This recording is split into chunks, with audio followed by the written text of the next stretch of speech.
Ya Allah rahmati sekalian insya-Allah.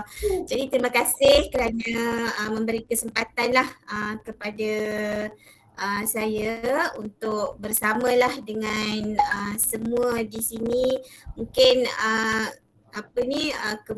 keberadaan saya pun kadang terlalu. Okey, boleh dengar ke? Boleh. Okey. Dia punya speaker tu putus-putus. Oh ya. Yeah. Oh ya ke? Saya okey. Line saya ke mungkin line Kak Abawiyah kot ada problem sikit. Okey, jadi mudah-mudahanlah atas izin Allah ni kita dapat bertemu pada pagi ini semuanya dalam keadaan sihat ya, bersama keluarga dan juga dalam rahmat Allah insya-Allah. Okay, jadi sebenarnya saya ni bukan penceramahnya, jadi istilahnya serangkai kata. Kalau banyak sangat dekat dah jadi berangkai-rangkai pula kan. Okay, jadi seperti Ahmad sebut tadi, nama penuh saya Rozita binti Asad, orang panggil Cikgu Ita je. Sebagai ketua wanita merangkap, sebenarnya saya guru besar Sekolah Rendah Islam Al-Amin Keramat, tapi baru tahun pertama. Ni guru besar musim PKP. Okay, 21 tahun dah mengajar Al-Amin. Ni tahun ke-21 saya. InsyaAllah. Okay, jadi sedikit saja kot sebagai mukadimah ni. Ini mungkin menimbas kembali lah sebab ini dah kuliah duha, dah siri ke-10 siri khas katanya kan. InsyaAllah ini semua kesempatan yang Allah beri sebenarnya kepada kita menjadi orang-orang yang terpilih. Kita bermula dulu dengan pertemuan impak di 4 lokaliti kan, Titiwangsa ni yang aktif. Ada Seri Perlis 2, ada Jelatik, Hiliran Ampang, Pangsa Murni. Dan sebenarnya kita ada je lagi lokaliti lain macam Kampung Baru tapi kita maknanya insya-Allah lah untuk di masa-masa akan datang. Okey, jadi kalau kita nampaklah yang utamanya ini merupakan satu wadah ataupun kita kata rezeki lah Allah bagi kan, program ilmiah yang bermanfaat lah untuk bukan saja yang bersama kita tapi mungkin ada yang menonton seisi keluarga kan, berfungsi alat peranti kan, bersama keluarga, bersama suami, bersama isteri, anak-anak mudah-mudahan. Okay, ini menjadi satu kesempatan untuk kita meningkatkan ilmu insya-Allah. Pada masa yang sama kita dapat menjalinkan dan juga mengeratkan ukhuwah ke arah membina kesatuan ummah lah yang pastinya. Sebab kita ni walaupun duduk dalam satu KL kan, dalam satu Titiwangsa, tapi selama ni kita tak tahu ada kesempatan nak berkenalan secara maya lah, khususnya ni kan di 4 lokaliti ni insya-Allah. Okay. Kemudian ini juga orang kata sebagai bekalan kita lah, setiap ruang-ruang ilmu macam ni malaikat akan sentiasa ada bersama dan orang kata pahala tu sentiasa berguguran di dalam majlis-majlis kita insya-Allah, dan menjadi orang kata penambah berat lah insya-Allah untuk kita menuju negara abadi nanti insya-Allah. Okay, jadi berkaitan dengan yang saya highlightkan untuk kita meningkatkan ilmu dan juga mengeratkan ukhuwah ni, saya cuma nak kongsikan ada beberapa dalil dan hadis yang mungkin terkait dan boleh lagi menyemarakkan rasa dalam hati kita. Yang pertama ni saya daripada surah Al-Mujadalah ayat ke-11. Ya Allah berfirman, na'udzubillahi minasyaitanir rajim, yarfa'illahu allazina amanu minkum wallazina utul ilma darajat. Mungkin biasa dengar kan, maksud dia supaya Allah meninggikan darjat orang-orang yang beriman di antara kamu dan orang-orang yang diberi ilmu pengetahuan agama. Maknanya kalau kita ni ada usaha, ada mengambil peluang untuk sentiasa meningkatkan ilmu, maka kita tergolong dalam golongan orang yang Allah beri darjat-darjat yang tinggi. Jadi daripada dalil ni jelaslah bahawa golongan yang menuntut ilmu ni Allah akan sentiasa berikan kemuliaan sama ada di dunia dan juga di akhirat.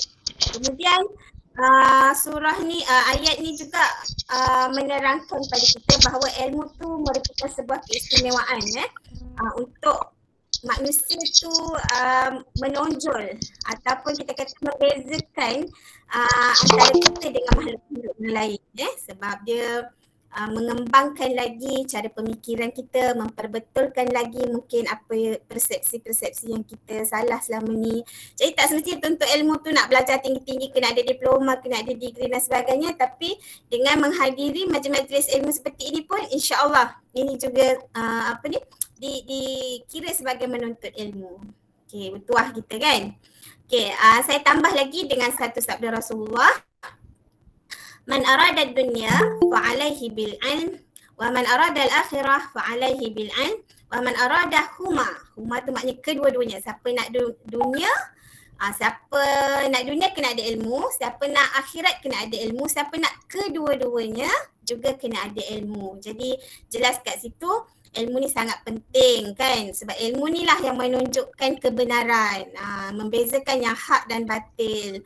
Sebab kita tak boleh buat andaian ataupun persepsi-persepsi yang kadang-kadang tak jelas jadi kita perlukan ilmu baru kita boleh menilai insya-Allah Jadi orang menuntut ilmu ni sangat mulia. Jadi tak menyesal kan datang kuliah pagi ni. Ada 10 siri bersyukur. Sangat besar dia punya ganjaran insya-Allah. Okay, seterusnya sebagaimana saya sebut tadi, insya-Allah majlis-majlis seperti ini juga dapat mengeratkan silaturahim. Apa dia punya manfaat kat sini pula kan? Okay. Dalam surah Al-Hujurat ayat ke-10, innamal mu'minuna ikhwah faslihu baina ahwaikum wattaqullaha la'allakum turhamun. Okay, maksudnya orang yang beriman itu sesungguhnya bersaudara. Kita beriman maknanya kita bersaudara. Maka damaikanlah hubungan antara saudaramu itu dan takutlah kepada Allah supaya kamu mendapat rahmat. Jadi jelas kat situ dalam kita nak mengeratkan hubungan silaturahim ni daripada orang tak kenal kita kenal, daripada mungkin ada dulu kita berasa hati dengan sahabat ni dah jadi pulih kan dan sebagainya, maka Allah memberikan kerahmatan. Rahmat ni satu yang sangat istimewa, dia bukan benda kecil-kecil. Kalau rahmat ni dia ada barakah. Okey, jadi kesempurnaan iman tu tidak hanya dengan beriman. Jadi mestilah dengan menjaga hubungan sesama mukmin dan ini menjadi pengukur juga terhadap kesempurnaan iman kita. Jadi Allah sangat menyukai hamba-Nya yang memanjangkan ukhuwah dan sentiasa bertabat di atas khilaf dan salah. InsyaAllah ini kita terus kena semarakkan hubungan ukhuwah ini supaya ini menjadi ganjaran pahala yang berterusan insya-Allah. Rasulullah SAW, maksud dia siapa yang ingin dimudahkan Allah rezekinya, rezeki atau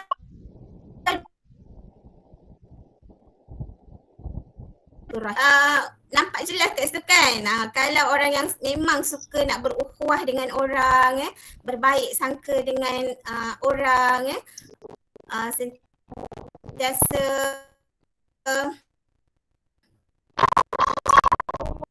mendamaikan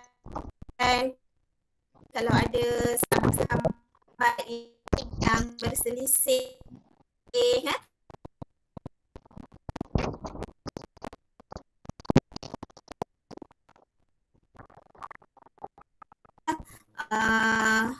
pentingnya seorang ni seorang mukmin menjaga hubungan antara satu sama lain kerana dapat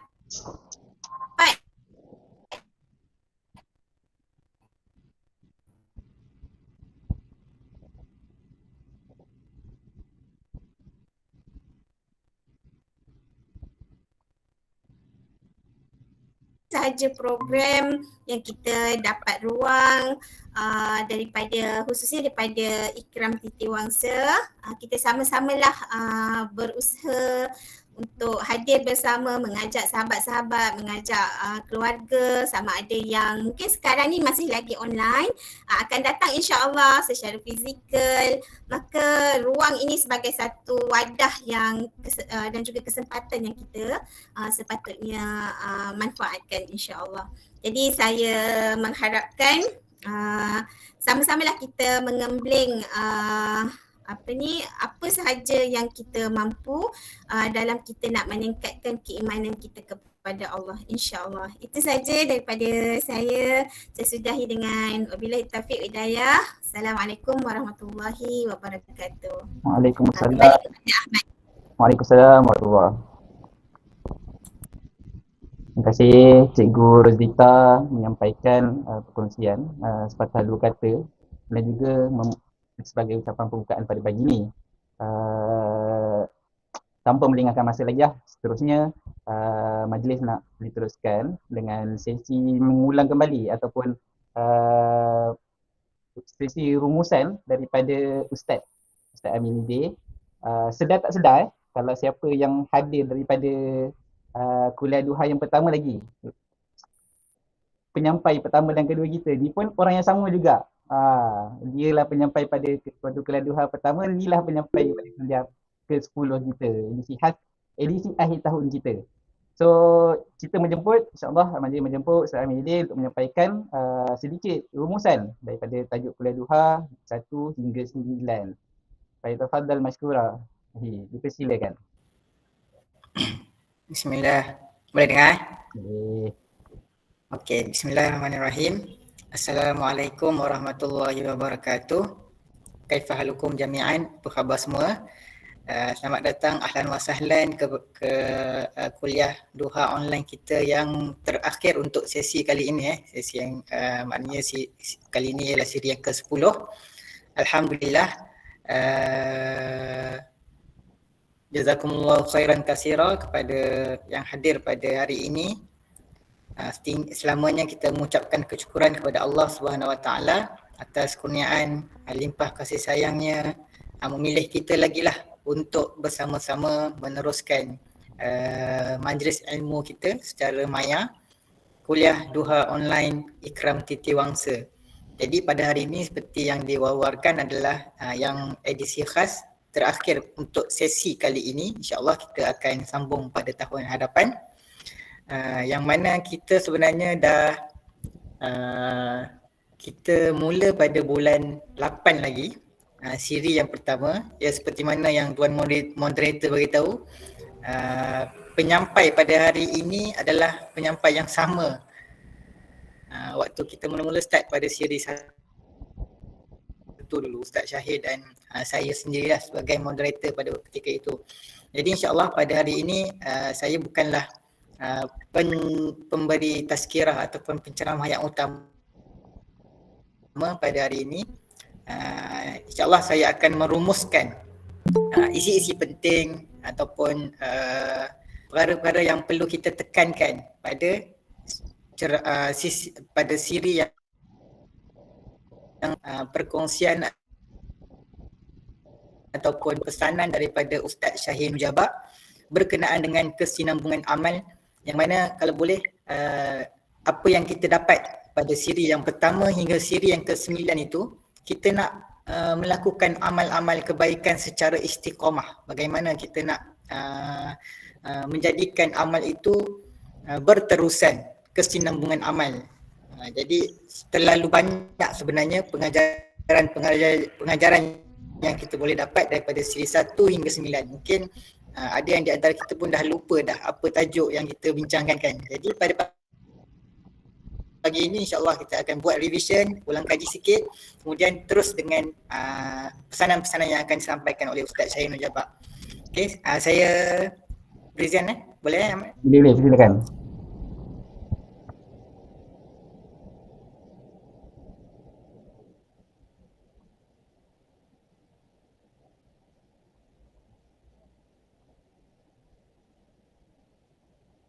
Present screen Alright.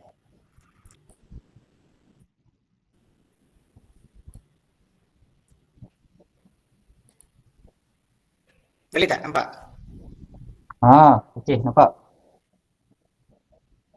Okay, alright. Okay, tuan-tuan, puan-puan. Nampak ya? Okay, Alhamdulillah. Jadi inilah poster kita pada siri yang pertama dulu. Yang bertajuk Ikhlaskah Kita.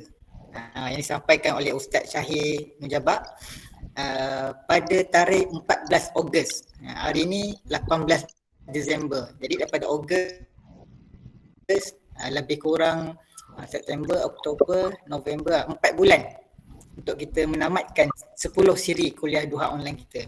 Jadi pada siri yang pertama yang bertajuk Ikhlaskah Kita, kita ada beberapa pengajaran ataupun poin-poin penting yang kita boleh highlightkan, yang kita boleh tekankan di sini. Yang pertama, apakah amalan-amalan kita ni ikhlas kerana Allah Subhanahu Wa Taala? Adakah amalan kita diterima oleh Allah kerana keikhlasan kita? Dan adakah kita punya amalan itu, pahala amalan kita yang kita amalkan berterusan sehinggalah kita tiada nanti. Kerana ikhlas itu sangat penting, dan ikhlas itu adalah merupakan salah satu syarat penerimaan amalan. Kalau kita beramal, Allah nak memberi ganjaran pahala kepada kita. Ikhlas itulah salah satu kayu ukur yang akan dinilai oleh Allah Subhanahu Wa Taala. Mungkin kita buat sesuatu tetapi tidak ikhlas. Jadi adakah kita mendapat ganjaran pahala tersebut? Okey, dan Allah sebut di dalam hadis kursi juga, setiap amalan, setiap niat yang baik, Allah akan memberi ganjaran kepada kita, kepada hamba-hambanya, minimum 10 pahala, 10 ganjaran kebaikan yang Allah akan bagi. Seperti mana yang dalam hadis Nabi juga menyebut, kalau kita membaca Al-Quran, setiap huruf tu akan mendapat 10, minimum 10 ganjaran, 10 kebaikan kita dapat. Dan Allah akan melipat gandakan ganjaran ataupun kebaikan ataupun pahala tersebut sehingga 700 kali ganda. Jadi setiap orang tu akan mendapat, bila kita melakukan kebaikan, akan mendapat 10 kebaikan minimum sehingga 700 kali ganda, bahkan Allah akan lebihkan daripada itu. Jadi salah satu kayu ukur di mana kita punya pahala mendapat 10 hingga 700 hingga lebih daripada itu, salah satunya kayu ukur adalah ikhlas. Adakah kita ikhlas melakukan amal tersebut? Okey, itu yang pertama. Sebab itu kita meletakkan ikhlas ni yang pertama sekali, sebab apa-apa pun amalan kita akan bergantung kepada niat kita lah. Okey, yang kedua, kita pergi ke seterusnya. Kuliah duha siri yang kedua. Okey, yang bertajuk Jujurkah Kita, yang disampaikan oleh Ketua Wanita Pertubuhan Ikhtar Malaysia, iaitu Ustazah Saleh Wahyu sebagai Ustazah Ayu. Okey, dia tidak jauh dengan topik yang siri yang pertama tadi, Ikhlaskah Kita. Ia kali ini kita memberi tajuk sebagai Jujurkah Kita.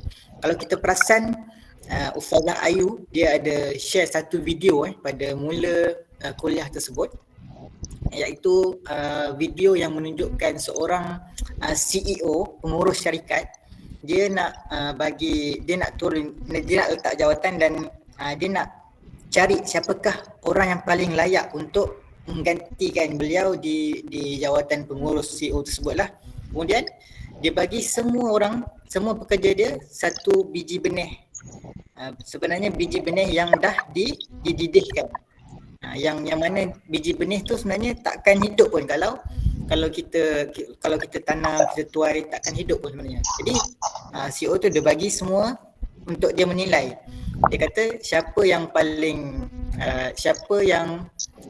tanamannya paling subur, paling tinggi, paling cantik, paling sihat, maka dialah yang akan menjadi CEO. Dia akan menggantikan, dia akan mengemudi syarikat tersebut. Kemudian ada salah seorang ni, dia jujurlah, dia mempunyai sifat jujur, di mana dia tanam biji benih tersebut, dia siram, dia cuba dia tunggu sehinggalah setahun, maka dia punya tumbuhan tu tak tumbuh-tumbuh juga, dia punya biji benih tu tak naik-naik pun. Jadi bila mana hari yang dijanjikan CEO tersebut untuk tengok hasil tuaian, hasil tanaman semua, yang pekerja-pekerja lain ni semua bawa dengan tumbuhan-tumbuhan yang sihat, yang tumbuh menghijau. Dia je yang bawa pasu bunga, tapi dia punya biji benih tu tak tumbuh-tumbuh pun. Still dalam pasu tu tak ada tanah. Tak ada tumbuhan, ada tanah je. Last sekali CEO tu melantik dia lah kerana kejujuran. Kita tak rugi pun kalau jujur. Seperti mana yang Allah sebut di dalam surah At-Taubah yang tertera di skrin ayat 119. Ya ayyuhallazina amanu taqullah wa kunu ma'as sadiqin. Wahai orang-orang yang beriman, bertakwalah kamu kepada Allah dan hendaklah kamu berada bersama-sama orang yang benar. Okey? Kita hendaklah berada dalam lingkungan orang-orang yang benar, siddiqin. Sebab apa? Dalam cerita yang tadi tu, CEO tu, yang memberi semangat adalah isteri dia. Isteri dia yang memberi support supaya sebenarnya suami tu pun dah tergerak dah. Apa kata kita ganti biji benih tu dengan biji benih yang subur? Tak, isteri dia support, isteri kata tak boleh, kita kena jujur. Kamu bawa je apa yang kita tuai ni, kita jujur. Maknanya sebenarnya kejujuran itu memerlukan support system daripada kawan-kawan kita ataupun daripada suasana kejiranan kita. Jadi apabila kita memulakan sifat kejujuran tersebut, insya-Allah dia akan tersebar luaslah kepada masyarakat keseluruhannya, insya-Allah. Okay, itu adalah siri kedua, jujurkah kita. Yang seterusnya ialah kuliah duha siri yang ketiga, muraqabah. Okay, ini daripada saya sendirilah yang menyampaikan tajuk tentang muraqabah. Muraqabah ni bahasa Arab, bahasa Melayunya kita sebut sebagai pengawasan dan pemerhatian lah. Kalau di sekolah kita ada pengawas kan, biasanya kita akan takut dengan pengawas ni. Kalau kita buat kesalahan ke tiba-tiba ada pengawas lalu kan, kita pun takut, duduk diam je kan. Macam itulah kita akan rasa. Ataupun dengan polis kan, kalau kita duduk di depan traffic light tu, naik motor kan, kalau tak ada polis rasa kalau lampu merah pun terus jalan kan, tapi tengok-tengok ada kereta polis, waktu merah pun kita duduk diam je, ikut peraturan lah. Macam itulah pengawasan. Begitu juga dengan kita sebagai hamba, kita kena selalu meyakini bahawa Allah Subhanahu Wa Taala memerhati, melihat, mendengar dan mengetahui segala sesuatu. Kita tahu kan sifat-sifat Allah ataupun nama-nama Allah kan, Allah Basir, Allah Sami', Allah Al-Alim. Itu semua kita kena yakin bahawa setiap perbuatan kita, setiap amalan kita, baik orang nampak ataupun tidak nampak, sebenarnya ada CCTV yang tidak ada kecacatan, sempurna CCTV Allah Subhanahu Wa Taala.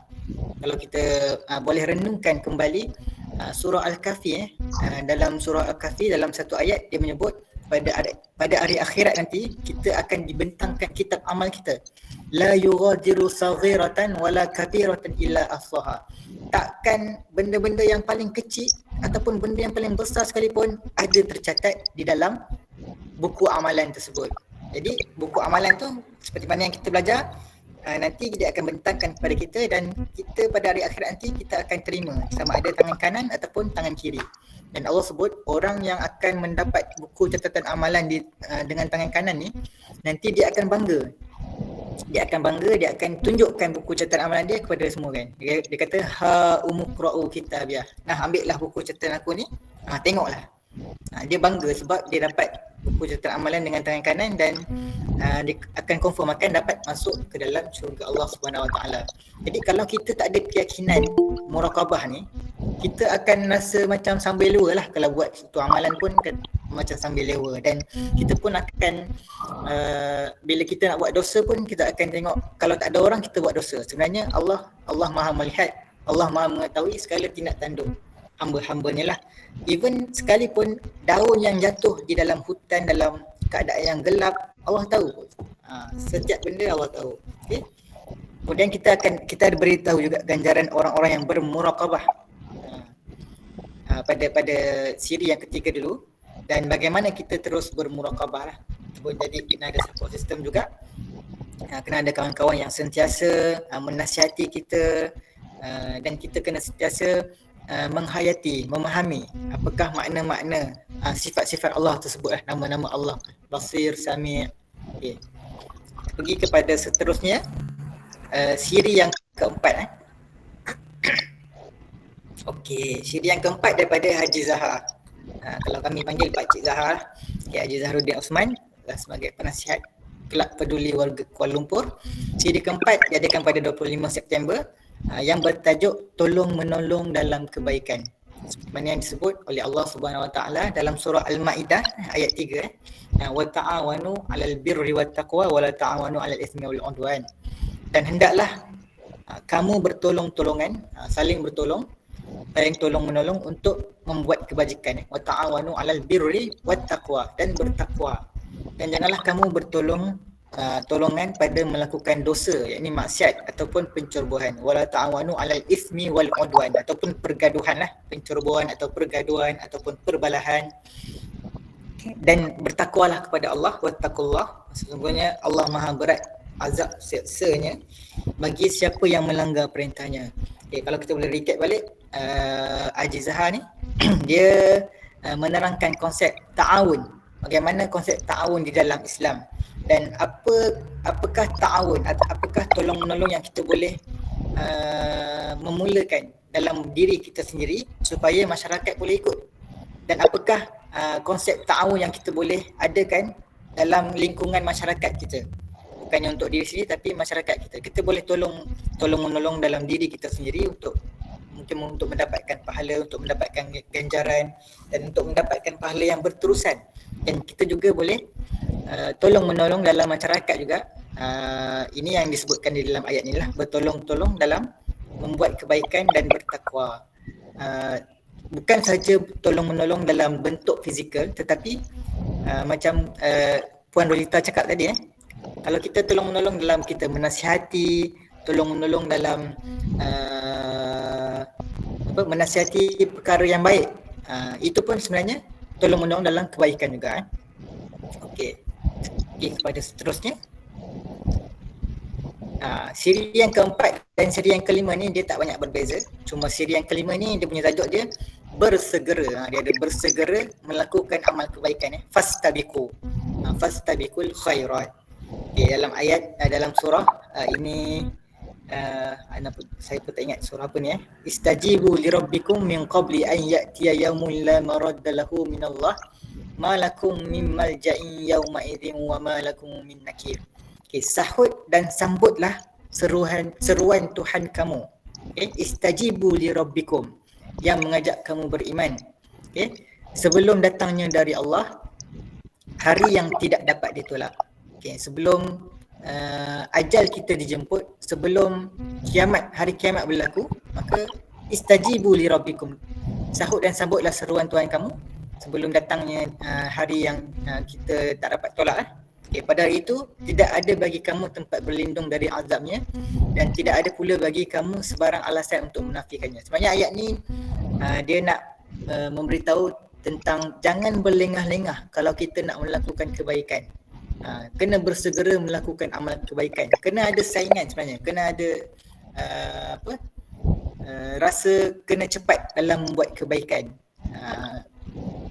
Dalam pembentangan oleh Ustazah Anisah ni, dia ada sebut tentang satu kisah sahabat, mana sahabat Nabi ni dia sebenarnya berebut-rebut dalam membuat kebaikan. Contohnya dalam peperangan Tabuk, Nabi kata, Nabi mengajak semua sahabat-sahabat dia berinfak ke jalan Allah lah, maknanya memberi sedekah untuk fisabilillah, untuk kita pergi ke perang lah, untuk menyebarkan lagi agama Islam. Jadi para sahabat ni dia berebut-rebut. Kisah yang paling famous sekali ialah kisah antara Sayyidina Umar dan Sayyidina Abu Bakar radhiyallahu an, Abu Bakar As-Siddiq, di mana pada ketika itu Sayyidina Umar dalam hati ni kata, kali ni aku ada harta yang banyak, ada rezeki yang lebih sikit. Jadi kali ni mungkin aku boleh kalahkan Abu Bakar ni, sebab dia ada harta yang banyak pada ketika itu. Jadi Sayyidina Umar ni pun pergi berjumpa Nabi. Dia kata, wahai Nabi, nah ni aku punya sedekah infak untuk fisabilillah, untuk perangan ini. Banyak sehingga Nabi tanya, apa yang kamu tinggalkan dekat keluarga kamu kan, wahai Umar? Jadi Umar pun cakap, aku bahagi dua. Setengah ni aku infak, setengah lagi aku bagi untuk keluarga aku. Jadi sebenarnya itu pun dah banyak dah setengah tu. Tiba-tiba je Sayyidina Abu Bakar As-Siddiq pula datang. Bawa juga dia punya barang-barang untuk infak, dia punya harta untuk infak. Kemudian Nabi pun tanya terus Sayyidina Abu Bakar, apa yang kamu tinggalkan untuk keluarga kamu kan? Untuk apa yang kamu tinggalkan untuk dunia ni? Dia kata, aku tinggalkan hanya Allah dan Rasulnya. Sayyidina Umar pun kalah lagi dia kan kali ni kan. Jadi para sahabat dulu dia berlumba-lumba dalam melakukan kebaikan. Walau masih ada persaingan tersebut untuk melakukan kebaikan. Bagaimana dia nak, sahabat ni dia selalu memikirkan tentang hari akhirat mereka berbanding dunia. Kalau kita mungkin kita rasa macam sedekah sikit lah kan aku tak boleh hidup pula kan. Tapi kita ialah jauh lagi kan nak sampai kepada tahap itu. Jadi tak apa, kita masih ada sifat untuk bersegera melakukan amal kebaikan tersebut, insya-Allah. Semoga Allah mengajari kebaikan yang melibatkan dia jugalah pada kita semua, insya-Allah. Ustaz ni yang segera lagi. Sorry. Boleh lanjutkan lagi sikit. Laju lagi. Boleh. Dah lewat. Okey. Saya segerakan lagi insya-Allah. Siri yang ke-6 ialah tentang taubat. Okey, yang disampaikan oleh Cikgu Zaitun, Jawatan Kuasa Wanita Ikram Kuala Lumpur. Setiap anak Adam memang melakukan kesilapan dan sebaik-baik orang yang melakukan kesilapan ataupun kesalahan tersebut adalah orang yang bertaubat. Ini hadis Nabi lah. Jadi ini pun sangat penting sebab setiap anak Adam kita, setiap daripada kita ni tak sunyi daripada melakukan dosa, tak sunyi daripada melakukan kesilapan, tapi kita kena ikut apa yang ayah kita buat lah, ayah kita sebagai Adam lah, Nabi Adam. Bila dia melakukan kesalahan je, kita mengaku depan Allah dan kita terus istighfar. Mudah-mudahan Allah mengampuni kita lah. Jangan ikut seperti Iblis. Iblis walaupun dia dah bongkak dia ego, dia tetap masih tak nak sujud lagi kan kepada Allah Subhanahu Wa Taala. Okey, seterusnya siri yang ke-7 oleh Ustaz Hilmi tentang tafakkur, berfikir tentang keagungan Allah. Okey, salah satu cara kita nak membuktikan bahawa kita ni mencintai Allah adalah dengan kita bertafakur. Allazina yazkurunallaha qiyaman wa qu'udan wa 'ala junubihim wa yatafakkaruna fi khalqis samawati wal ard. Kita memikirkan tentang kejadian langit dan bumi. Ada beberapa perkara ataupun beberapa aspek amalan yang kita boleh mendekatkan diri kita kepada Allah. Salah satunya adalah kita tafakur tentang alam sekitar yang Allah jadikan ini. Dan dengan itu kita boleh memikirkan, merenung betapa maha besarnya Allah SWT sebagai pencipta segala yang ada di muka bumi ni lah. Okay?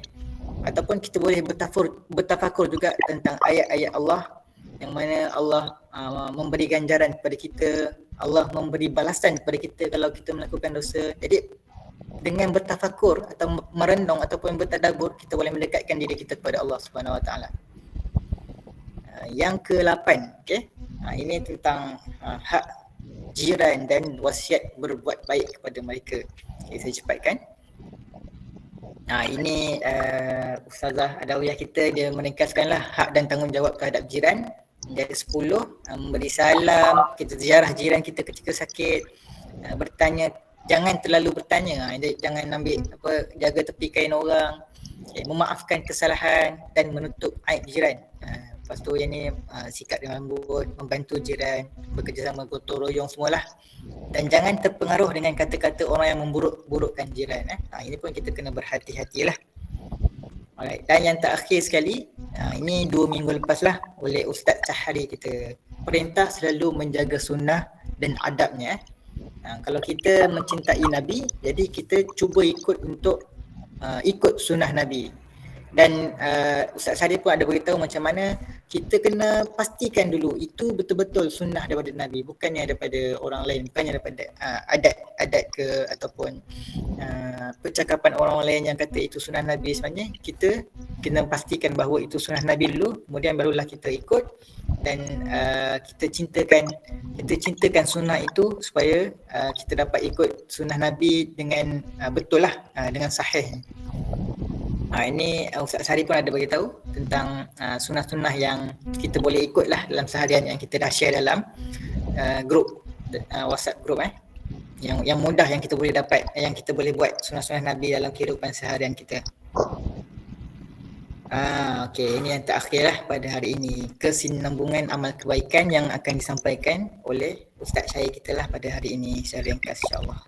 Jadi saya rasa setakat itu saja. Jazakumullah khairan katsira kepada semua yang hadir daripada siri 1 hingga siri 10 pada hari ini insya-Allah.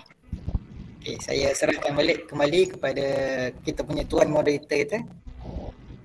Terima kasih Ustaz Amin. Assalamualaikum. Terima kasih yang banyak. Nampaknya Ustaz Syahir pun dah Ustaz Syahir yang telah bersungkuk.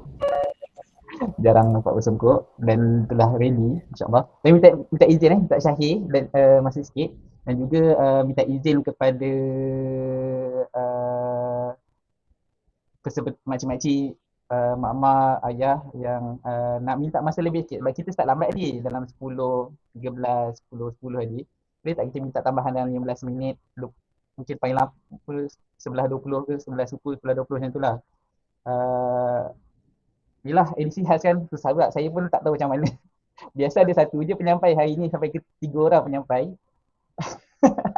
Tapi itulah, penyampai satu hal. Ini pun ada juga satu video kira appreciation lah kepada semua. Nak berkongsi satu video compilation yang kuliah duha yang kita dah lalui. Harap boleh lah kita semua saksikan.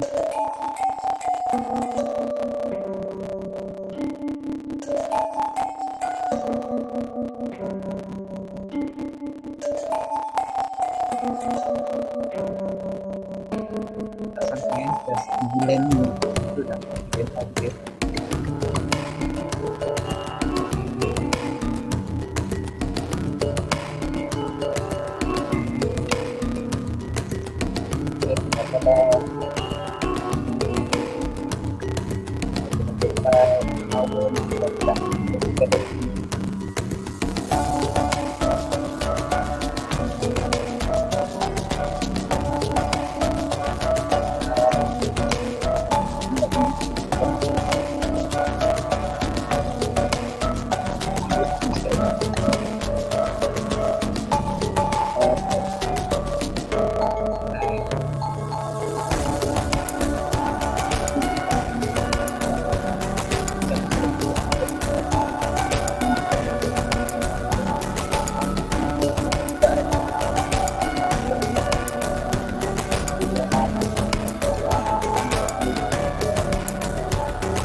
Ahli kiram yang lain dan juga daripada semualah yang ada datang hari ini.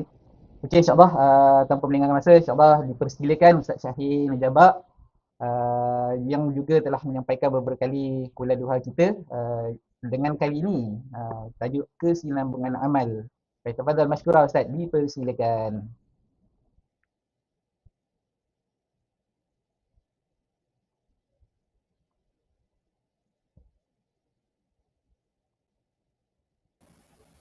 Assalamualaikum warahmatullahi wabarakatuh. Waalaikumsalam. Boleh dengar Boleh. Okay, skrin dah on eh? Dah naik. Nampak jelas gelap je. Alhamdulillah. Okay, bismillahirrahmanirrahim. Alhamdulillahirabbil alamin. Wassalatu wassalamu ala rasulihil amin. Wa ala alihi wa sahbihi ajma'in, amma ba'd. Terima kasih pada tuan moderator, Ustaz Amin, Cikgu Rozita dan semua JK yang berusahalah menjayakan program kita pada hari ini. Bumi Malaysia sekarang ni dihujani dengan dengan air ya, dengan hujan yang tak berhenti. Kalau saya difaham, saya tengok dekat Shah Alam, dekat Kelang dah mula naik air. Di pantai timur di Kuantan, di kampung saya sendiri pun banyak kawasan yang dah naik air. Saya fikir ni antara yang kita sebutkan sebagai aturan Allah lah. dalam memberikan kita suasana yang berbeza di sepanjang tahun ni supaya kita menghargai setiap detik kehidupan yang kita lalui ni. Jadi mungkin akan ada sepanjang tahun tu ada yang kemarau, ada yang musim panas sampai nak kena pasang aircon, ada yang musim sejuk, hujan macam ni nak kena berhentikan kipas dan sebagainya. Itu semua adalah antara corak-corak yang Allah berikan kepada kita untuk kita hargai dan kita sama-sama membantulah sekiranya berlaku bencana dan sebagainya ada di kalangan kita. Jadi yang untuk hari ini ringkas saja, ada 10 slide saja saya buat. Saya pun tak mau mengambil masa yang panjang kerana tajuk kita pada hari ini adalah satu tajuk yang bukan yang bersifat teoretikal, bukan bersifat yang kita katakan sebagai belajar saja, tak boleh. Dia sesuatu yang bukan kita dapat melalui ceramah semata-mata, tak. Dia adalah satu tajuk yang memang bila nak buat tu kena buat lah. Jadi kelangsungan amal ini kalau kita tengok dalam bahasa Inggerisnya selalu orang sebut sebagai konsistensi, tapi sebenarnya tak tepat lah. Kelangsungan amal ni sebab kita nak main long distance, kita nak main jarak jauh. Jadi bila jarak jauh ni dia bukan berkenaan dengan konsistensi. Konsistensi ni dia macam satu graf yang plateau, satu graf yang sekata je kan. Tapi ada lagi satu perkataan dalam bahasa Inggeris disebut sebagai sustainability. Kajian berkenaan dengan sustainability ni kalau dalam dunia korporat banyak dibahaskan. Sebab apa? Sebab dalam bisnes kita nak satu bisnes yang bukan saja constant, bukan saja stabil, tapi kita nak satu bisnes yang bergenerasi. Maksudnya satu bisnes yang tahan dari satu generasi ke satu generasi. Itulah yang kita lihat syarikat-syarikat besar yang ada dalam dunia yang kita kenal, iaitu Toyota, Honda, Samsung dan sebagainya. Mereka ini bukan sahaja dimulakan bisnes itu pada peringkat pengasasnya saja, tapi dah sampai ke anak cucu pengasas, iaitu owner ataupun pemilik kepada syarikat itu kan, yang masih lagi bekerja menggerakkan syarikat tersebut. Dan kita hari ini dapat banyak manfaat daripada syarikat-syarikat yang berteknologi tinggi dan sebagainya ni. Jadi begitulah juga kita sebenarnya berkenaan dengan amal ni. Jadi kita bukan nak konsisten, bukan semata-mata kita nak konsisten dalam amal kita. Iaitu kalau kita buat duha setiap hari, ni kuliah duha kan, kalau kita buat duha 2 rakaat setiap hari, bukan bermakna kita nak buat setiap hari semata-mata, tak. Tapi apa yang kita target, apa yang kita rancang, apa yang kita hajatkan, apa yang kita cita-citakan adalah kita mampu untuk buat solat duha sehinggalah ke hujung usia kita, di garisan penamat tu nanti, di ambang sakaratul maut tu nanti. Dan kalau boleh kita nak selesaikan juga amal kita itu sehingga ke hujung ni. Sebab mungkin ada di kalangan kita yang boleh buat solat duha dalam masa sebulan, 2 bulan, kemudian dia mungkin tinggalkan dalam masa 2 minggu ataupun 2 tahun disebabkan beberapa perkara yang menghalangnya, cabaran dan sebagainya. Jadi apa yang kita nak adalah sesuatu yang berlangsung sehinggalah ke akhir hayat kita. Itulah yang dimaksudkan dengan sustainability. Tapi bukan dia terhad pada tahap itu saja. Sebab kita bila kita bercakap tentang amal nafilah kita, amalan-amalan sunat kita, amalan yang bersifat syar'i kita perlu kembali semula kepada pentakrifan yang diberikan oleh ulama kita lah. Dan antara takrif terlalu banyak lah kalau kita tengok merujuk pada kitab-kitab. Tapi hari ini saya ambil satu saja takrif yang begitu penting bagi saya, yang takrif yang paling mustahak bagi saya, untuk kita sama-sama semati dalam diri kita, untuk kita bawa kita punya konsep of sustainability ni ataupun kelangsungan amal ini sehingga ke penghujung hayat kita. Apa yang dikatakan oleh Imam At-Tabari mufassir kita adalah ajma'atul ummah min ahli ta'wil jami'an ala anna as-siratal mustaqim huwa tariqul wadih alladhi la a'wajaj fihi. Kata Imam Tabari, umat ni telah pun ijma' ataupun telah pun bersepakat dan bersetuju daripada pakar-pakar takwil ini, daripada mufassir-mufassir ini, daripada mereka yang alim ataupun mereka yang mahir dalam pengistilahan syarak ni. Dia kata bahawa siratal mustaqim, istiqamah yang dimaksudkan adalah siratal mustaqim dalam surah Fatihah yang selalu kita baca di setiap rakaat solat kita. Wa tariqul wadih adalah jalan yang jelas dan la i'wajaj fi, dan tak ada simpang siur. Dia adalah satu jalan yang jelas dan tak ada simpang siur. Macam mana kita nak kenal pasti jalan tu jelas dan tak ada simpang siur kan? Kita rujuk kepada surah Al-An'am ayat yang ke-153. Surah Al-An'am ayat yang ke-153.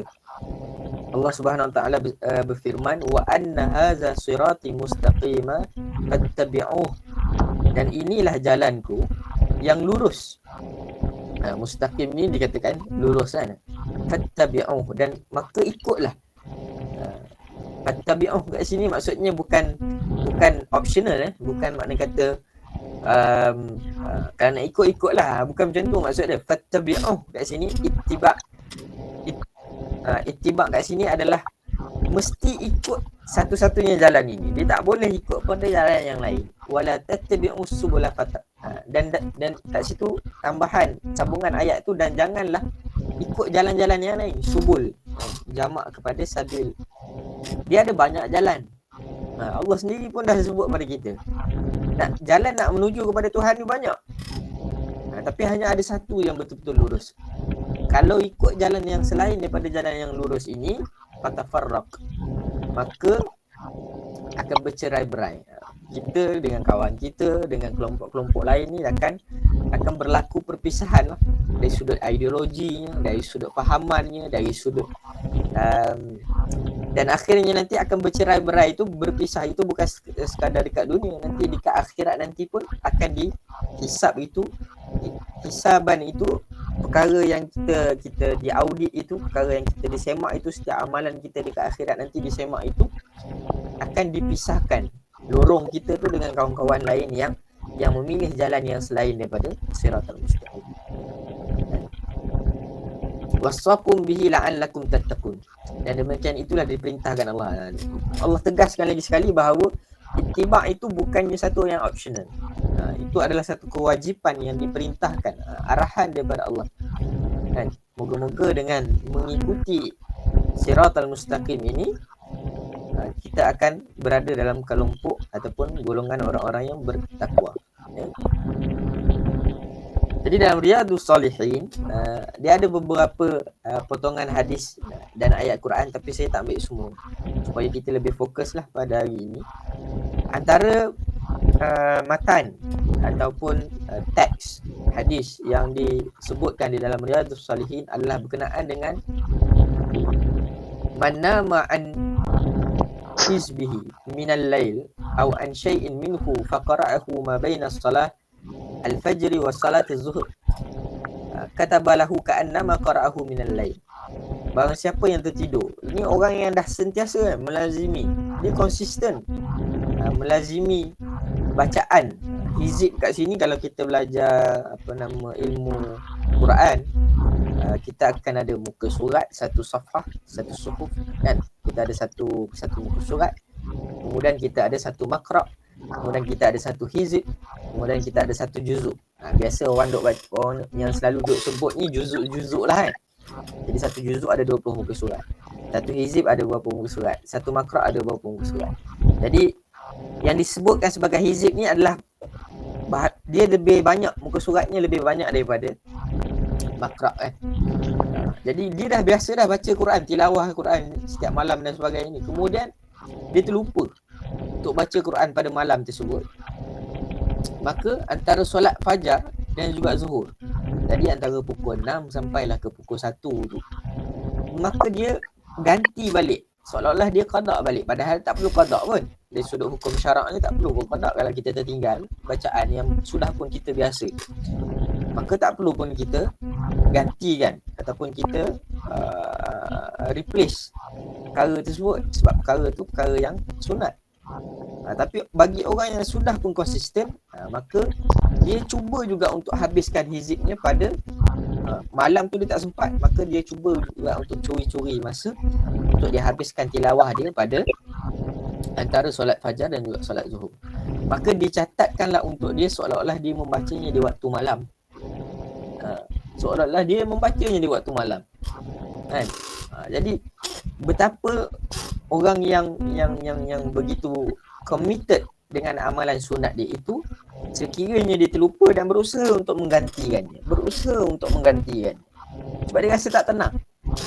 Kan, kita ni kalau dah biasa bangun malam, tiba-tiba kita terlepas, tiba-tiba dah subuh pula, terlajak pula tu subuh.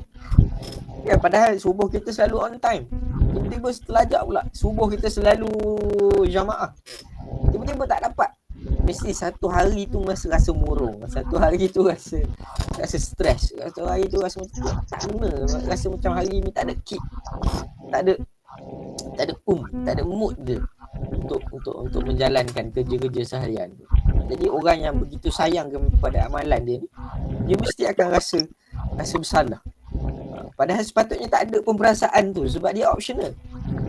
Tapi disebabkan dia dah selalu buat tertinggal, dia akan rasa bersalah.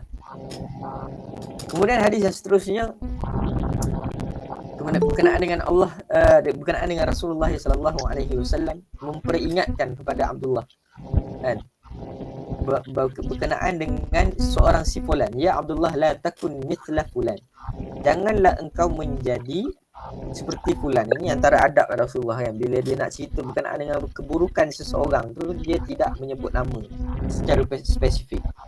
Jadi kita pun mungkin boleh amalkan lah ni, jangan sebut nama. Kalau kita nak bagi pengajaran pada individu A dengan mengambil contoh daripada keburukan individu B, jangan sebut nama individu B tu, cakap fulan saja.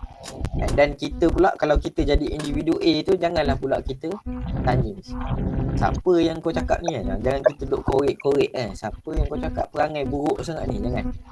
Cukuplah kita mengambil pengajaran saja.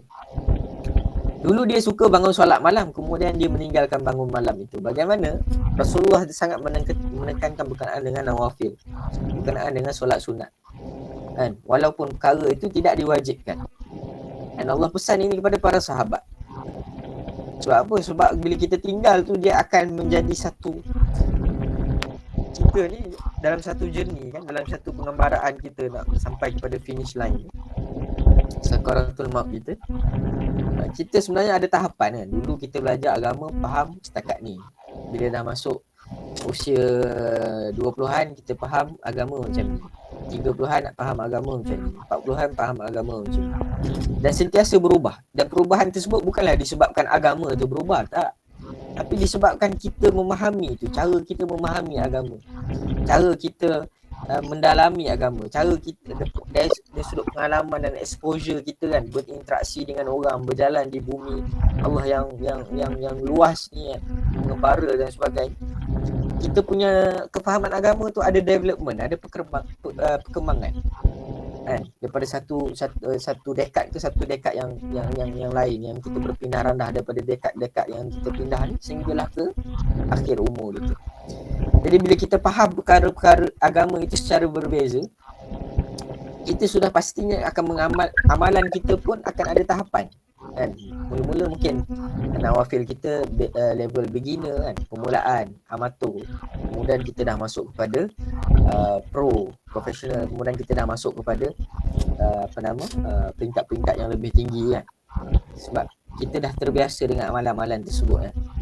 Jadi Rasulullah pun begitu nasihat dia pada sahabat, kan. Dia tengok sahabat ni mungkin belum lagi kuat nafilah dia jadi nasihat dia kepada sahabat yang belum kuat nafilah, amalan-amalan sunat, dia mungkin kuatkan pada asas agama dulu, rukun Islam, rukun iman. Tapi bila jumpa dengan Abdullah, Rasulullah dia terus nasihatkan berkenaan dengan amalan nawafil, sebab dia tahu bahawa Abdullah ini antara orang yang sangat kuat untuk mengejar sunnah, mengejarkan amalan-amalan sunnah yang ada. Okey.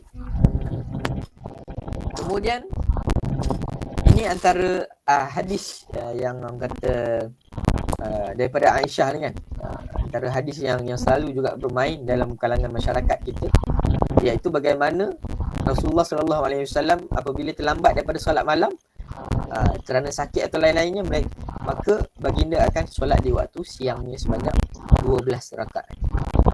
Ini Rasulullah sendiri kan, Rasulullah yang dah maksum kan, yang dimaafkan semua dosa-dosanya dan dijamin syurga. Maksum, Osmah kan, perkara yang dia buat silap Allah akan hapuskan, confirm akan dimaafkan kesilapan dia itu dan dia dijamin dengan syurga. Itu pun Rasulullah solat gantikan balik nawafil dia kan. Untuk apa? Untuk sebenarnya nawafil ni, orang yang sentiasa mengamalkan solat-solat sunat ni, perkara sunat lah, tak semestinya solat lah kan? Sebenarnya adalah orang-orang yang kuat spiritualnya, semangat juangnya di waktu siang. Sebab itulah sebenarnya dia memerlukan bekal waktu malam ni untuk dia jalani waktu siang dia dengan lebih jaya. Jadi berkenaan dengan hadis yang yang paling rapat ataupun paling dekat mensyarahkan berkenaan dengan istiqamah ni adalah daripada hadis daripada Sufyan, ya? Daripada Sufyan As-Saqafi. Rasulullah kata ringkas je kan. Sufyan dia tanya, as'alu anhu ahadan ba'da, kan, kalau kata aku nak tanya engkau satu benda amalan di dalam Islam, kalau aku tanya ni aku takkan tanya dah, lepas-lepas ni takkan tanya dah. Jadi Rasulullah kata simple je, kul amantu billah wastaqim. Ataupun dalam satu riwayat lain, kul amantu billah thumma istaqim. Katakanlah aku beriman kepada Allah kemudian istiqamah. Simple kan? Kita kata ini pendek sangat ni hadis ni kan, boleh hafal. Sekali baca dah boleh hafal kan. Mudah sangat ni.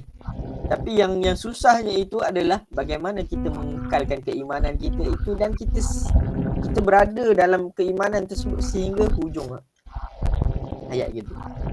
Finish line gitu. Okay?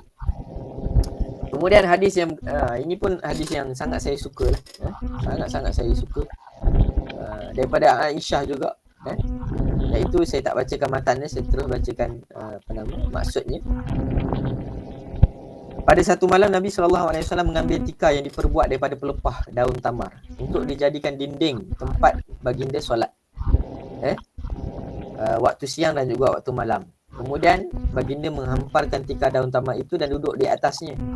Dan orang pun datang berkumpul kepada Rasulullah lalu solat sepertinya sehingga ramai yang mengikuti. Rasulullah datang dan menemui mereka lalu bersabda, wahai sekalian manusia, beramallah sekadar kemampuan kamu. Bahawasanya Allah tidak akan berasa jemu sehingga kalian merasa jemu. Dan sesungguhnya amalan yang paling dicintai Allah adalah amalan yang kat sini kan, amalan yang madama wa inqalla, amalan yang dikerjakan secara berkekalan walaupun sedikit. Okay? Dia walaupun sikit, dia mesti berkekalan, dia mesti sampai ke hujung. Okay? Jadi pengajaran daripada hadis ni yang pertama sekali kalau kita boleh baca kat situ adalah bagaimana kehidupan Rasulullah walaupun sibuk sebagai manusia yang maksum, dah confirm dosa buat je ampun, buat je terbadam. Dosa Rasulullah ni, kalau Rasulullah ada buat silap terus padam. Kalau kita ni buat dosa silap kena tunggu waktu-waktu tertentu. Contohnya waktu-waktu yang Allah sebut kan, contohnya solat puasa sunat 6 kan, puasa sunat 6 Syawal, dalam bulan Syawal kan, dia ampunkan dosa yang sebelum dan dosa yang ke hadapan. Waktu-waktu tertentu. Tapi Rasulullah ni tanpa ada waktu-waktu tertentu pun memang Allah bagi garanti memang Allah bagi jaminan bahawa setiap kesilapannya akan dihapuskan. Dia siang hari, baginda Rasulullah SAW siang hari memang sibuk, kita tahu, dengan bisnes dia, dengan dakwah dia, dengan strategi menguruskan negara dia. Tapi setiap malam Rasulullah tidak melepaskan peluang untuk mencuri masa mendirikan solat sunat ataupun perkara-perkara sunat nafilah lainnya, antaranya tilawah dan lain. Kemudian Rasulullah ajarkan kita bagaimana hidup secara bersederhana. Hidup secara bersederhana. Kadang-kadang ada di kalangan kita ni dah jadi satu trend kan zaman sekarang. Kalau nak pergi haji tu nak ambil package yang paling mahal. Nak ambil hotel yang paling dekat dengan Kaabah. Kan? Bila dekat dengan Kaabah tu hotel yang mahal. Bila hotel yang mahal ni kita tengok daripada tingkap pun dah nampak Kaabah.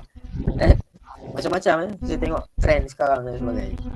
Dan semua kemewahan tersebut tidak menjamin keikhlasan kita, tidak menjamin mabrur, tidak menjamin acceptance ataupun penerimaan Allah terhadap amal kita. Itu semua tidak menjamin. Sebab itulah Rasulullah anjurkan kepada kita untuk hidup secara bersederhana. Bukanlah berarti kita tak, kalau ada duit lebih tak ada masalah lah. Mana kata kalau kata package tu 20,000 pergi Mekah adalah sesuatu yang berada di celahan gigi kita sahaja, tak ada masalah lah. Maknanya kata kekayaan kita tu boleh menampung kemewahan tersebut, tak ada masalah. Tapi kalau kita ni bukanlah orang yang kaya sangat tapi nak juga rasa mewah macam tu kan, itu adalah satu kesilapan dalam kita mengamalkan agama kita. Yang ketiga, apa yang dilakukan oleh Rasulullah bertujuan untuk mengajar kita secara praktikal. Kan dalam hadis tadi, bila Rasulullah buat tu ramai orang ikut. Dan yang ikut Rasulullah tu bukan ibadah yang Rasulullah buat tu bukan stage beginner. Yang kita baca dalam hadis-hadis lain Rasulullah sampai solat lebam-lebam kaki dan sebagainya, itu dah memang brutal punya stage. Memang stage makam yang tinggi, peringkat yang mungkin tak boleh dilakukan orang kebiasaan. Maka Rasulullah datang pada sahabat-sahabat yang ikut sunnah Nabi ni. Rasulullah tegur mereka, bukan demotivation, tapi nak bagi tahu bahawa apa yang Rasulullah buat itu adalah pada kadar kemampuan Rasulullah. Jadi kita ni yang biasa-biasa ni kena ukur kadar kemampuan kita. Kalau kawan kita mampu pergi umrah setiap tahun, dan itu bukan satu masalah dari sudut kewangan dia, bukan masalah dari sudut kesihatan dia, jangan kita letakkan parameter yang sama setiap tahun nak pergi umrah. Kan kata Allah, kata Hajjah ni setiap tahun pergi umrah, haji ni setiap tahun pergi umrah. Dan aku ni pakai kereta lagi besar pada dia tapi tak pergi umrah setiap tahun. Kemungkinan kita memerlukan kereta yang besar dan sebagainya, perlu pada bayaran yang lebih sebabkan kita bisnes. Dia mungkin dah pencen. Bila dah pencen, gaji masuk tiap-tiap bulan, dia pakai kereta buruk pun dia tak kisah sangat. Jadi dia nak lebihkan pada pergi umrah. Jadi Rasulullah kata pada kita, Rasulullah nasihat kepada kita umat dia untuk kita ukur parameter kita. Jangan kita ikut orang. Jangan ikut orang sebab stamina kita, capacity kita, kemampuan kita itu berbeza daripada satu individu ke satu individu yang lain. Yang keempat, perbuatan Rasulullah melaksanakan solat malam itu menyebabkan ramai orang nak ikut dia. Ini pengajaran hadis yang lain. Bila kita solat malam, kalau boleh ajaklah pada orang lain. Kan? Tak kisahlah sama ada kita nak update dekat media sosial ke, antara kita nak anjurkan kita nak buat program ramai-ramai ke, ataupun kita duduk dalam asrama, ataupun kita duduk masa kita pergi umrah tu duduk sebilik 4 orang dan sebagainya tu. Mungkin kawan kita penat sangat dan sebagainya, kata boleh marilah solat 2 rakaat kurang-kurang kan sebelum subuh ni. Penat-penat juga kan. Solat-solat juga ada halang-halang ada dekat Masjidil Haram ni. Sebab ibadat dia ataupun ganjaran dia tu berlipat kali ganda. Jadi perbuatan kita itu kalau boleh kita dakwahkan pada orang lain. Dengan niat yang ikhlas lah, bukan dengan niat nak menunjuk. Dengan niat untuk mengajak dia bersama-sama mengejar dan mencuri segala masa yang ada untuk kita tingkatkan bekalan kita. Dan yang kelima, amalan yang paling baik dan dikasihi Allah adalah amalan yang istiqamah walaupun sedikit. Jadi macam mana nak kekalkan istiqamah ni? Yang pertama sekali, niat yang suci dan murni. Setiap amalan yang kita mulakan dengan niat yang salah, mesti kebiasaannya akan terhenti. Kebiasaannya akan terhenti. Kita tengok kawan kita bisnes, kan? Lepas tu dia bersedekah. Kemudian dia tunjuk dekat media sosial, kata antara perkara yang menjadikan dia kaya adalah bersedekah. Kemudian kita pun nak ikut. Tujuan kita bersedekah itu untuk menjadi kaya. Lama kita ikut. Kemudian ni kita tak kaya-kaya. Dan akhirnya apa yang kita akan lakukan? Kita akan berhenti. Sebab itu saya sebut banyak dalam modul-modul bisnes ni kan. Kawan-kawan saya pun banyak yang menegur, kata bagaimana modul-modul bisnes ini menjual agama untuk menampakkan seolah-olah mereka ini adalah golongan yang alim dan rapat dengan agama Allah, padahal mereka itu menjual agama Allah dengan harga yang murah. Kan? Kata nak kaya kena solat duha, nak kaya kena banyak sedekah. Sebenarnya sedekah dan juga infak kita, sedekah kita dan juga kita punya duha kita bukanlah bertujuan untuk kita menjadi kaya. Sebab kalau kita tak kaya, kita akan menjadi fitnah kepada Allah. Kan? Kita akan mula berburuk sangka dengan Allah. Kita akan mula mempertikaikan takdir Allah. Kita akan mula argue. Kenapa aku buat tak dapat? Argument kita tu kadang-kadang kita terjemahkan dalam satu perkataan yang kita nampak simple. Dunia ni tak adil. Bila kita kata dunia tak adil, sebenarnya kita nak refer pada siapa? Kita nak refer pada siapa? Dunia tak adil tu maksudnya kita nak cakap kat siapa ni yang tak adil ni? Kan nampak macam dunia tak adil. Sedangkan yang mengawal dunia tu adalah Allah. Sebenarnya kita secara tak langsung menyindir ketetapan Allah. Dan dia kata dunia tak adil. Kan orang lain buat jadi kaya, aku buat tak jadi kaya. Sebab tu niat yang suci dan murni. Buat tu lillahi ta'ala. Memang nak gain bekalan untuk hari akhirat. Tak kaya kat dunia ni tak apalah. Orang lain buat dia kaya, rezeki dia. Kita buat ni memang nak bawa bekal je. Memang nak bawa bekal sahaja. Kalau kita niat macam tu, insya-Allah kita akan konsisten. Ada orang tengok ke, tak ada orang tengok ke, dapat ke ganjaran, tak dapat ganjaran ke, hidup makin senang ke, hidup makin susah ke. Kadang-kadang ada orang yang buat amalan sunat, kemudian dia dibuang kerja waktu pandemik. Dia dibuang kerja itu meningkatkan lagi kebergantungan dia pada Allah. Orang yang macam ni, bila dia dibuang kerja, kemudian dia makin rapat dengan Allah, dia makin sujud kepada Allah, dia makin mohon kepada Allah, dia makin merayu kepada Allah. Dia bukan pertikai dengan dia, ya Allah, aku tak buat apa silap ni, kenapa engkau jadikan rezeki aku terputus dan sebagainya. Tak. Dia makin dekat kepada Allah. Kata, ya Allah, ni ujian kau sekian. Boleh tak engkau aturkan pada aku sekian pada waktu hadapan. Mudahkanlah urusan aku, mudahkanlah cara aku mencari kerja, mudahkanlah rezeki aku. Ya Allah, aku yakin dan percaya dalam timeline yang Engkau telah tetapkan, dalam julat waktu yang telah Engkau tetapkan, ini adalah waktu kesusahan yang Engkau tetapkan pada aku terima. Tak ada pendapatan makin berkurang, tak ada masalah, ya Allah, aku terima seadanya. Tapi mohon ya Allah, kalau Kau panjangkan hayat aku, permudahkanlah untuk fasa yang kedua, fasa yang ketiga nanti, untuk aku dapatkan rezeki. Kerana aku bukan menanggung diri aku saja, menanggung ahli keluarga aku, menanggung ibu ayah aku dan sebagainya. Makin dia rapat dengan Allah. Itu adalah niat yang suci. Tapi kalau niat kita pun daripada awal kita tak betul kan. Cari kerja pun untuk menunjuk kereta yang mewah, rumah yang besar, makan yang mewah, makan yang sedap dan mahal. Perkara tersebut akan menjadikan amalan kita terputus. Yang kedua, ilmu yang mantap tentang ibadah, sesuatu ibadah tersebut. Ini dalam masyarakat kita, maaf cakap, contohnya amalan bacaan Yasin malam Jumaat. Bacaan Yasin malam Jumaat. Kita buat tu setiap malam ni, tak miss. Tapi apa yang berlaku adalah kita tak miss tu dulu waktu pandemik dulu, tak miss. Sebab ada makan-makan.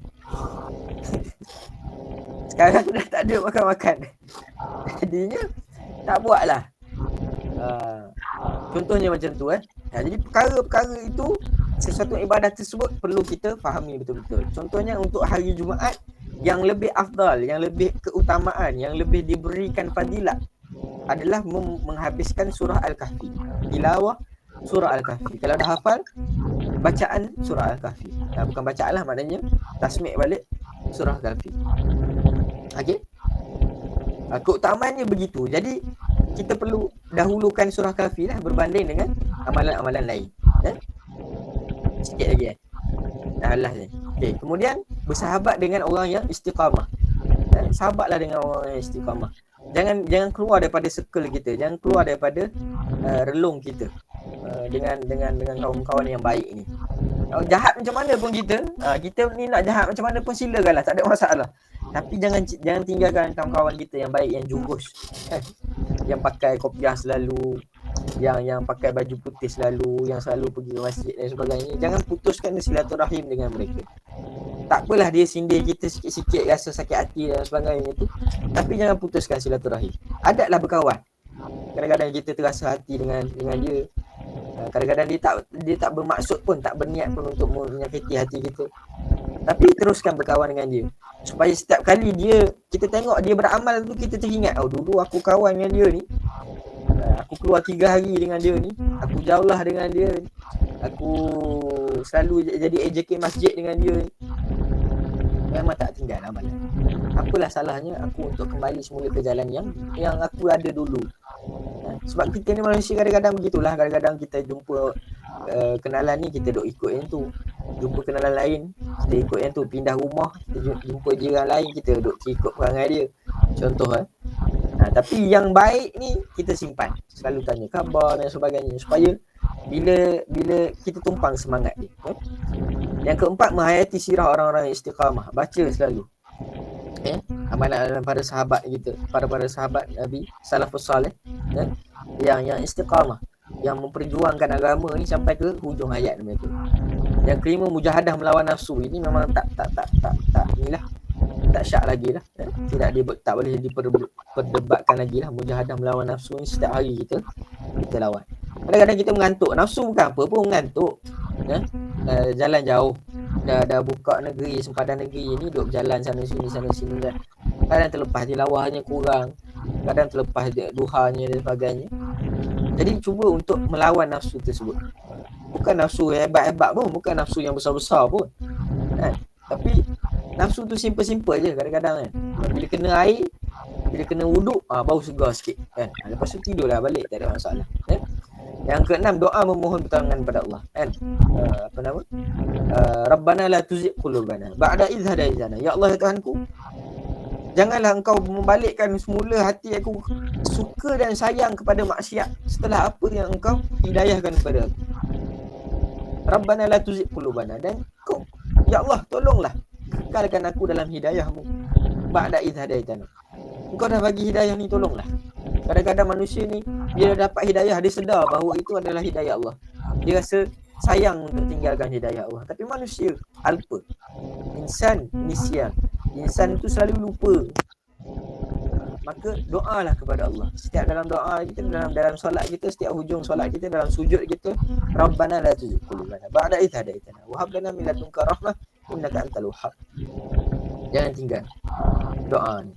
Kalau boleh bahasa Melayu, kalau kita lagi khusyuk dalam bahasa Melayu, doalah dalam bahasa Melayu, tak ada masalah. Allah sentiasa mendengar doa hamba.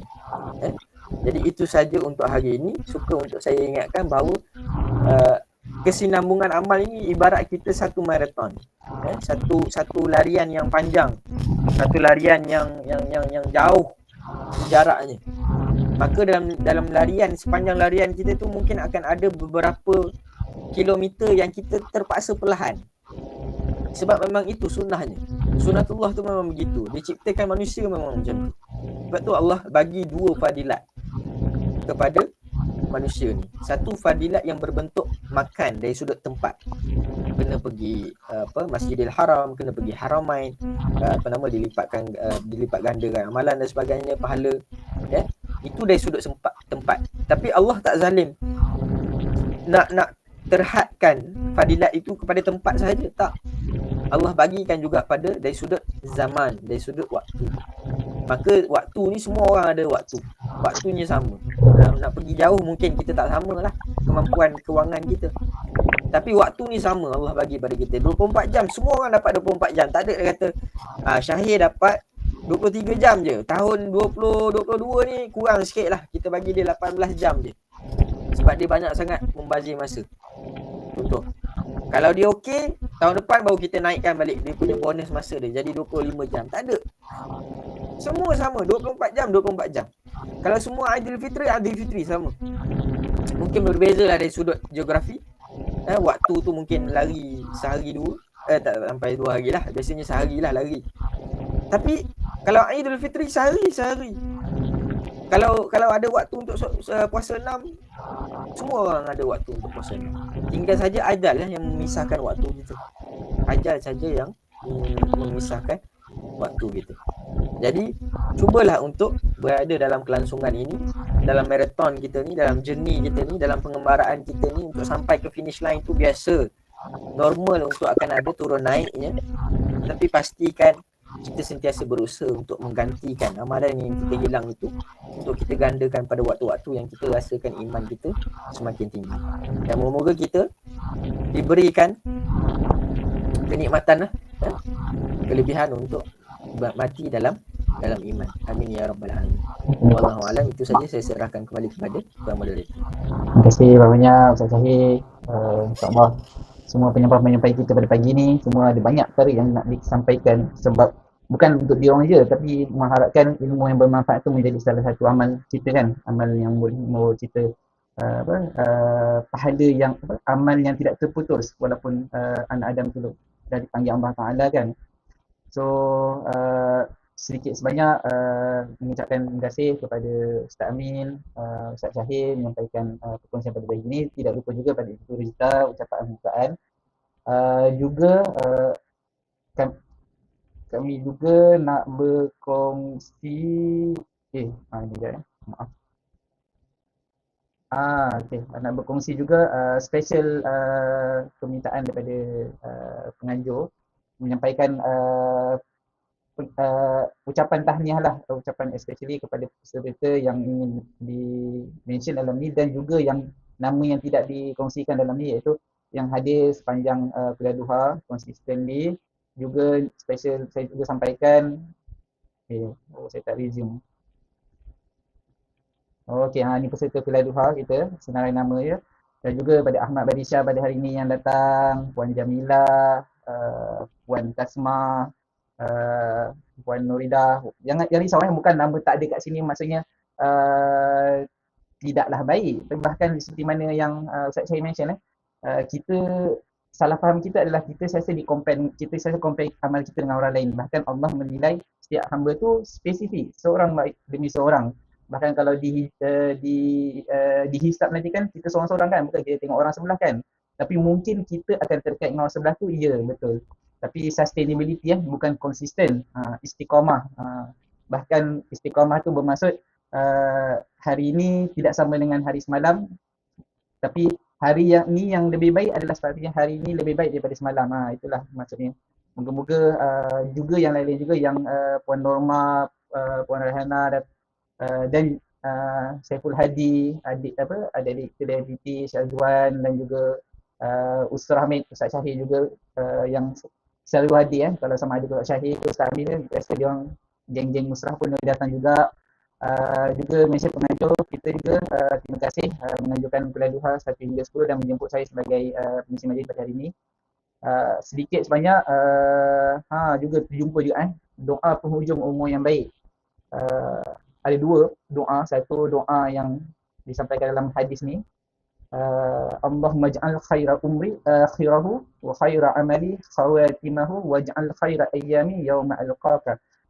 Ya, wahai Allah, jadikanlah sebaik-baik umurku adalah pada penghujungnya. Saya rasa tak adalah rasa umur ni orang yang di usia tua. Bahkan kadang-kadang saya pun ada juga sahabat yang umur yang lebih muda, waktu saya lebih muda dari sekarang pun telah dipanggil Allah Ta'ala kan dalam nauzubillah insiden jalan raya. Dan sebaik-baik amalanku sebagai penutupnya. Kita nak dapatkan penghujung yang husnul khatimah kan. Dan jadikanlah sebaik-baik hari itu adalah hari di mana aku jumpa denganmu, iaitu hari-hari yang kita sentiasa mengingati kematian.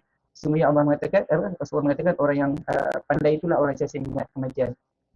Juga penutup kali ini nak mengatakan bahawa Terima kasih bersama Kuliah Duha kita pada 2021 ni, siri 1 hingga 10. Berjumpa lagi tahun hadapan 2022. Minta maaf daripada penganjur, mengambil masa hadirin sekalian.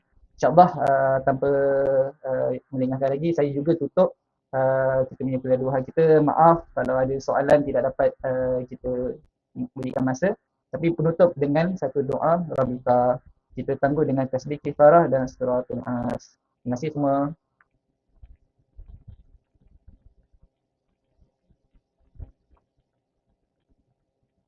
اللهم إنك تعلم أن هذه القلوب قد اجتمعت على محبتك والتقت على طاعتك وتوحدت على دعوتك وتعاهدت على نصرة شريعتك فوثق اللهم رابطتها وأدم ودها واهدها سبلها واملأها بنورك الذي لا يخبو واشرح صدورها بفيض الإيمان بك يا الله. Engkau mengetahui hati-hati ini telah berkumpul kerana kasihkan-Mu, bertemu dan patuh padamu, bersatu memikul dakwamu. Hati-hati ini telah berjanji setia mendaulat dan menyokong syariat-Mu, maka eratkanlah akan ikatannya. Kekalkan kemesraan hati ini, tunjukkan ia jalan yang sebenar. Limpahkan dengan cahaya Rabbani-Mu yang tak pernah padam, dan lapangkan dengan iman. Allahumma innaka. Terima kasih semua. Assalamualaikum warahmatullahi wabarakatuh. Waalaikumsalam warahmatullahi wabarakatuh.